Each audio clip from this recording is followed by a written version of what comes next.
Hello students, तो आज हम जो टॉपिक स्टडी करने वाले हैं it is from chapter number 1 real number and this topic is very very important. अब देखिए, आज हम एक्सरसाइज नंबर 1.2 के क्वेश्चन सॉल्व करने वाले हैं और ये जो क्वेश्चन है बहुत ज्यादा इंपॉर्टेंट है। क्यों? क्योंकि अगर आप लास्ट ईयर या तो प्रीवियस ईयर के बोर्ड एग्जामिनेशन के क्वेश्चन पेपर अगर देखोगे तो एक क्वेश्चन डेफिनेटली इस एक्सरसाइज से आपको मिलेगा ही बोर्ड एग्जामिनेशन में। So this exercise is very very important, ध्यान में रखिएगा। सेम टाइप का क्वेश्चन या तो मिलता जुलता क्वेश्चन डेफिनेटली एग्जाम में पूछा जाता ही है। तो इस टॉपिक को बहुत अच्छी तरीके से समझकर लिखकर प्रैक्टिस करना है। तो देखिए, फर्स्ट क्वेश्चन जो दिया एक्सरसाइज 1.2 क्वेश्चन नंबर 1, क्या बोला गया है? Prove that root 5 is irrational number. Okay, root 5 जो है इरेशनल नंबर हमें प्रूफ करना है। तो देखिए, इसका प्रूफ जो है, इसका प्रूफ हम कॉन्ट्राडिक्शन से प्रूफ करेंगे। ठीक है, कॉन्ट्राडिक्शन का मतलब अब समझा देता हूं मैं आपको कि ये रूट 5 हमें इरेशनल नंबर प्रूफ करना है, तो उसके लिए हमें कुछ अजम्पशन करना पड़ेगा या जिसे बोल सकते हैं कुछ कंसिडरेशन करना पड़ेगा जिससे कि ये प्रूफ आएगा। तो प्रूफ शुरुआत करने से पहले कुछ बेसिक टर्म का नॉलेज आप बच्चों को होना बहुत जरूरी है। देखिए, इसमें सबसे पहले मैं बता देता हूं क्या चीजें आपको पता होना चाहिए। ओके, अब देखिए, दो चीजें जो है, एक prime number, okay, prime number, और दूसरा है को प्राइम नंबर। ये दोनों का डिफरेंस आप बच्चों को प्राइम नंबर और प्राइम नंबर का डिफरेंस आपको पता होना बहुत जरूरी है।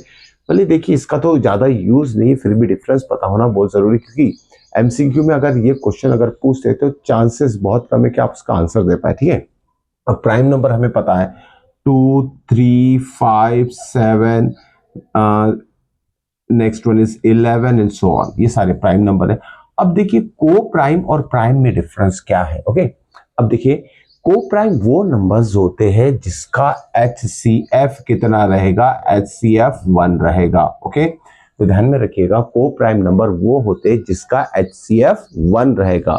अब जैसे एग्जांपल ले लेते हैं हम, जैसे हमें पता है कि 9, ओके, 9 कॉमा यहाँ ले लेते हैं 8। ओके, ये दोनों को प्राइम नंबर है। ओके, को प्राइम नंबर क्यों है? लेकिन ये प्राइम नंबर नहीं है, को प्राइम है, ध्यान में रखिएगा।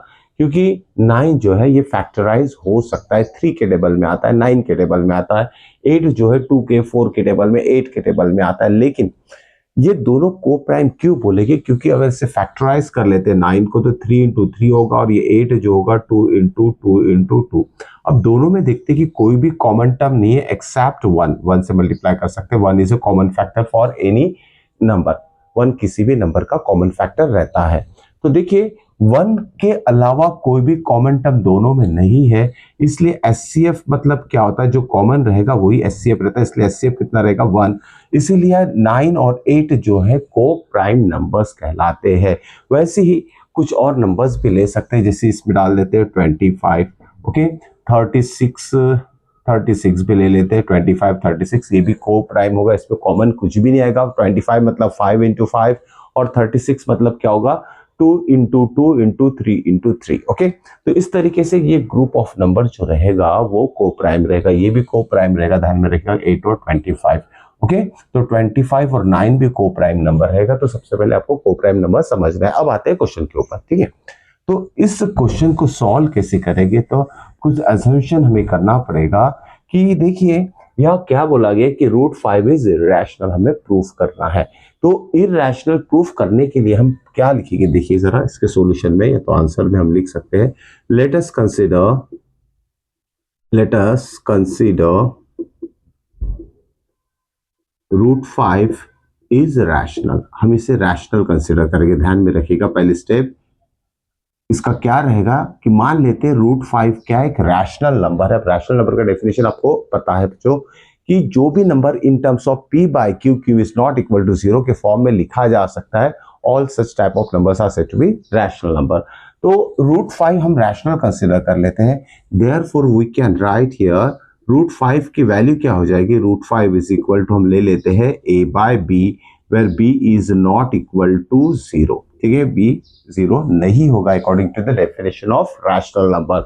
और साथ में हम क्या लिखेंगे? वेयर, ये भी कंडीशन इसमें लिखना पड़ेगा, ए बी आर को प्राइम इंटीजर्स, को प्राइम इंटीजर्स। ओके, तो ये स्टेप बहुत इंपॉर्टेंट है, ध्यान में रखिएगा। हमने क्या कंसीडर किया है कि रूट 5 एक रैशनल नंबर है according to the definition of rational number, b is not equal to 0। साथ में हमें ये भी लिखना पड़ेगा ए और बी जो है को प्राइम है, इसीलिए इसके पहले मैंने को प्राइम का आपको मीनिंग बता दिया है कि जिसमें कि ए और बी का HCF क्या रहेगा, HCF 1 रहेगा। मतलब 1 के अलावा इस ए और बी का कोई भी कॉमन फैक्टर नहीं है, इसलिए मैंने को प्राइम का पहले एक्सप्लेनेशन दिया हुआ बच्चों को। तो HCF इज इक्वल टू 1 रहेगा, 1 के अलावा कोई भी कॉमन फैक्टर ए और बी का नहीं होगा। तो चलिए नेक्स्ट स्टेप में लेते हैं। होप सो कि स्टेप समझ में आएगी कि हमने क्या कंसीडर किया है। Root 5 is rational, rational can be express as a by b form, b is not equal to 0, a b are coprime, जिसका की जो कॉमन फैक्टर रहेगा 1 रहेगा, 1 के अलावा कुछ नहीं रहेगा। अब आगे अब क्या करते हैं, ये जो डिनोमिनेटर में बी है इसे इधर भेज देते, तो क्या हो जाएगा, बी रूट 5 से मल्टीप्लाई हो जाएगा is equal to a. Okay, next step में हमने इसे सॉल्व कर लिया, डिनोमिनेटर को इधर भेज दिया। अब क्या करते हैं नेक्स्ट स्टेप में, on squaring both side, on squaring both side, दोनों साइड का हम स्क्वायर ले लेते, तो क्या हो जाएगा, बी का स्क्वायर तो बी स्क्वायर आ जाएगा, राइट। रूट 5 का स्क्वायर क्या हो जाएगा, 5, जिसे हम लिख लेते हैं आगे, और राइट हैंड साइड में क्या होगा, स्क्वायर ऑफ ए क्या हो जाएगा, ए स्क्वायर। ठीक है, तो नेक्स्ट स्टेप में हम क्या लिखेंगे, इस 5 को भेज देते हैं यहाँ। Okay, b square is equal to a square by 5। Okay, hope so कि समझ में आया होगा आपको। ओके, तो इसके अलावा और भी कुछ क्वेश्चन है जो मिलते जुलते हैं, वो भी बोर्ड एग्जाम में पूछे जा चुके हैं, पहले ये डिस्कस कर लेते हैं, उसके बाद हम वो क्वेश्चन भी डिस्कस करने वाले हैं। ठीक है, तो यहाँ हम एक स्टेप मिली, b square is equal to a square by 5 मिला है। अब देखिए इस टर्म को अगर ध्यान देके हमने समझे तो क्या मीनिंग होता है इसका, पहले समझ लेते हैं। ए स्क्वायर डिवाइडेड बाय 5, मतलब इसका होता है ए स्क्वायर जो है वो 5 से डिविजिबल है। Okay, A square is divisible by 5। अब देख लीजिए, जैसे अब हम ले लेते हैं 25 स्क्वायर, ठीक है, 25 square is divisible by 5, just समझाने के लिए कि इसका मीनिंग क्या होता है। तो ए की वैल्यू अगर 25 रहेगा तो देखिए 25 स्क्वायर को हम लिख सकते हैं 25 इंटू 25 डिवाइडेड बाय 5, तो समझ में आ रहा है कि ये जो स्क्वायर ऑफ 25 वो डिविजिबल बाय 5 है। ठीक है, तो अगर किसी नंबर का स्क्वायर डिविजिबल बाय 5 है तो नंबर भी इटसेल्फ, जैसे 25 इज ऑल्सो डिविजिबल बाय 5, यहाँ नेक्स्ट स्टेप में लिखेंगे हम। देखिए ये स्टेप यहाँ हमें एक्सप्रेस करना है कि ए स्क्वायर, यहाँ जो टर्म है A square, therefore we can say that A square is divisible by 5, ये बोलेंगे। इसी के ऊपर से क्या लिख सकते हैं हम, इफ ए स्क्वायर में 5 का डिवीजन होता है तो ए में भी 5 का डिवीजन होगा, मतलब ए इज ऑल्सो डिविजिबल बाय 5। ये स्टेप बहुत इंपॉर्टेंट है, ध्यान में रखिएगा, सारी स्टेप इंपॉर्टेंट, कुछ भी मिस नहीं करना इस प्रूफ के लिए आप बच्चों को। ठीक है, तो A square is divisible by 5, therefore A is also divisible by 5, इसे दे देते इक्वेशन नंबर 1। ओके, इसके बाद क्या करना है हमें, ठीक है, इसके बाद क्या करना है, यहाँ जो हमने एक इक्वेशन मिला, यहाँ हमें ध्यान में रखिएगा, इसको हम ब्रैकेट में डाल देते हैं, इसको हम ब्रैकेट में डाल देते हैं। उसके बाद क्या करना है, लेट मान लेते हैं a is equal to 5c। ठीक है, ये असम्पशन करना पड़ेगा कि a की वैल्यू अगर 5c लिए तो क्या होगा। ओके, ये स्टेप कंपल्सरी ध्यान में रखिएगा। a इज इक्वल टू अगर 5c लेते हैं तो क्या हो जाएगा, a इज इक्वल टू 5 से, तो इस a के जगह अगर हम 5 से सब्सटीट्यूट कर देते हैं, चलिए इतना आपने नोट डाउन कर लिया होगा, तो नेक्स्ट स्टेप यहाँ लिखते हैं। ठीक है, ओके, तो नेक्स्ट स्टेप यहाँ लिखेंगे हम। देखिए a इज इक्वल टू 5 से, तो ये जो इक्वेशन हमारा ये क्या हो जाएगा, this implies what, this equation implies 5b square वैसे ही रहेगा, 5b square is equal to, just a is replace by 5c, a को हमें 5c से रिप्लेस करना पड़ेगा, लेकिन साथ में क्या है यहाँ a स्क्वायर है, तो हम इस 5c का होल स्क्वायर लेंगे। इसके बाद के स्टेप पे क्या हो जाएगा, देखिए 5b square is equal to, दोनों का स्क्वायर लेंगे तो क्या आएगा, 25c square. Okay, 25c square, हम एक काम करते हैं 25 के नीचे 5 को शिफ्ट कर देंगे तो क्या हो जाएगा, b square is equal to 25c square by 5, तो 5 1 जा 5, 5 जा, इसका आंसर आ जाएगा। तो ओवरऑल आंसर क्या आएगा, b square is equal to 5c square, और नेक्स्ट स्टेप में क्या करेंगे हम, ये जो 5 है c के मल्टीप्लीकेशन में, ओके, तो इस 5 को भेज देते b के नीचे, ओके, बी स्क्वायर के नीचे, तो ये हो जाएगा B square by 5 is equal to C square. जैसे कि यहाँ ए स्क्वायर बाय 5 से हमने ये दो स्टेप लिखा है कि A square is divisible by 5, therefore A is also divisible by 5। अब इस स्टेप में क्या करना है हमें, बी स्क्वायर बाय 5 को, मतलब बी स्क्वायर को 5 से डिवाइड, या मतलब शो हो रहा है कि b square is divisible by 5, तो इसी को स्टेटमेंट में हम कैसे लिखेंगे, therefore we can say that b square is divisible by 5। अगर b स्क्वायर 5 से डिविजिबल है, therefore this implies b is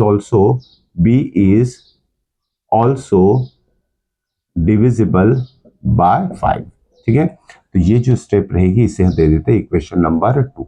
अब देखिए, जब कोई नंबर, ओके, कोई नंबर जैसे कि यहाँ b जो है 5 से डिविजिबल है, साथ में a भी 5 से डिविजिबल है, ओके, a और b में 5 का डिवीजन जब हो रहा है, मतलब देखिए यहाँ हम दो एग्जांपल लेंगे, जैसे ये 20 है और ये 30, दोनों में 5 से डिवीजन पॉसिबल है। ठीक है, 5 1 जा 5 4 जा 5 1 जा 5 6 जा, मतलब 5 क्या है, 5 is a factor of 20 and 30 से एक्सप्रेस भी कर सकते हैं। देखिए 20 को हम लिख सकते हैं 4 5 जा, तो 5 क्या हो गया 4 5 जा, ओके, तो 5 क्या हो गया, it is a factor of 20। ठीक है, 5 4 जा 20 होगा, 5 is said to be the factor of 20। साथ में 30 को कैसे लिख सकते हैं 6 5 जा, ठीक है, this in this case also 5 said to be the factor of 30।